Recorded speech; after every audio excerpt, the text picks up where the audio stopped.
Heart attack की बात करें तो अक्सर लगता है कि सीने में बहुत तेज दर्द हो गया है ना। जी। लेकिन आज हम देख रहे हैं उन संकेतों को जो बहुत हल्के होते हैं, जिन्हें हम अक्सर मतलब नज़रअंदाज कर देते हैं।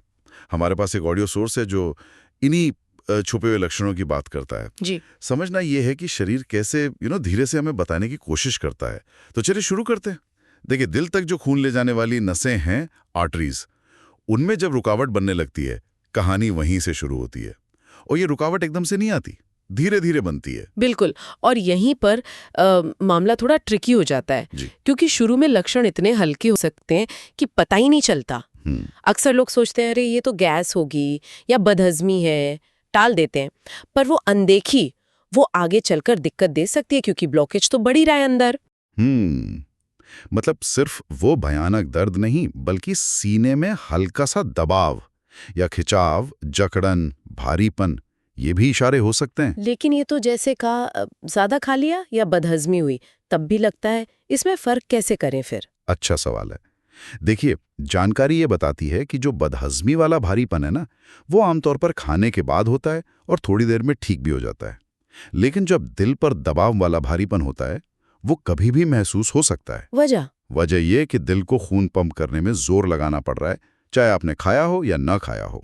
अच्छा। और ये एहसास सिर्फ सीने में ही नहीं रहता, मैंने सुना है ये फैलता भी है। हाँ, ये एक जरूरी बात है जो सामने आती है। ये जो बेचैनी या दर्द है, ये सीने से शुरू होकर बाएं कंधे तक जा सकता है, बाजू में, यहाँ तक कि गर्दन और जबड़े, जॉलाइन तक भी। ओह। कई बार लोग सोचते हैं कि यह मांसपेशियों का दर्द है, खासकर अगर ये आता जाता रहता हो। लेकिन इसे हल्के में नहीं लेना चाहिए। लेकिन कई बार वजन ज्यादा हो या अस्थमा हो, तब भी तो सांस फूलती है। हाँ, पर समझने वाली बात यह है कि जब दिल की वजह से सांस में दिक्कत होती है, तो अक्सर मतलब ज्यादातर उसके साथ सीने में वही भारीपन या हल्का दर्द भी होता है। ये कॉम्बिनेशन जरूरी है, इन लक्षणों का साथ में होना। अकेला सांस फूलना शायद कुछ और हो, पर सीने की बेचैनी के साथ सांस फूलना वो एक चेतावनी है। और एक टर्म है कोल्ड स्वेट, मतलब बिना मेहनत या गर्मी के ठंडा पसीना आना। ये क्यों होता है? सोचिए ना, आप बाहर से आराम कर रहे हैं, लेकिन अंदर आपका दिल वो ब्लॉकेज की वजह से खून पहुंचाने के लिए डबल मेहनत कर रहा है। तो शरीर एक तरह के अंदरूनी स्ट्रेस में होता है। इसी अंदरूनी संघर्ष की वजह से बिना किसी बाहरी गर्मी या मेहनत के भी पसीना आ सकता है, ठंडा पसीना। चक्कर आना या जी मिचलाना, मतली जैसे कहते हैं, ये तो मतलब बहुत ही आम परेशानियां हैं। हाँ, आम है।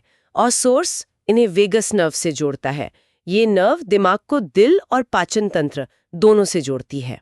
लेकिन फिर वही बात, अकेला लक्षण नहीं देखना है, कॉन्टेक्स्ट जरूरी है।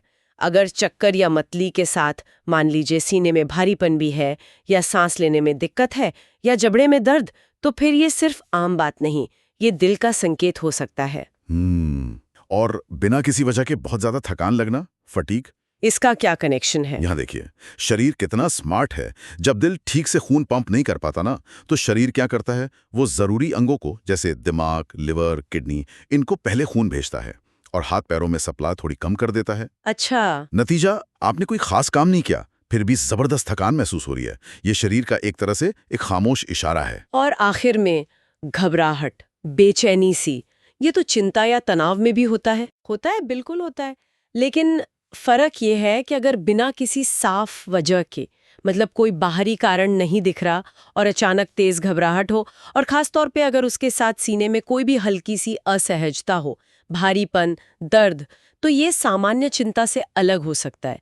ये भी दिल से जुड़ा एक संकेत हो सकता है। तो कुल मिला के निचोड़ ये निकलता है कि हार्ट अटैक के लक्षण हमेशा वो फिल्मों वाले नाटकीय नहीं होते। ये बहुत अलग अलग हो सकते हैं, हल्के हो सकते हैं, मिले जुले हो सकते हैं। जरूरी है कि हम इन पर ध्यान दें, खासकर जब एक से ज्यादा लक्षण एक साथ दिखें। हाँ, और सोस एक बहुत जरूरी कदम बताता है। अगर ऐसे कोई भी लक्षण महसूस हो, खासकर एक साथ कई, तो शक को दूर करने के लिए मतलब फौरन एक ईसीजी करवा लेना चाहिए। ये एक सिंपल टेस्ट है, ज्यादा महंगा भी नहीं है, और दिल की इलेक्ट्रिकल एक्टिविटी देखकर काफी कुछ बता सकता है, शुरुआती जानकारी दे सकता है। बिल्कुल, अपने शरीर को सुनना और इन संकेतों को सही तरह से समझना, ये बहुत जरूरी है। अनदेखी वाकई महंगी पड़ सकती है। हाँ, तो यहाँ एक विचार के साथ छोड़ते हैं हम सबको। हम अक्सर शरीर की बड़ी चेतावनियों का इंतजार करते हैं, वो जोर के अलार्म का। पर क्या हम उन हल्की फुसफुसाहटों को, उन मामूली से लगने वाले इशारों को सुनने और समझने के लिए तैयार है, जो शायद किसी आने वाली बड़ी मुश्किल का पता दे रही हों?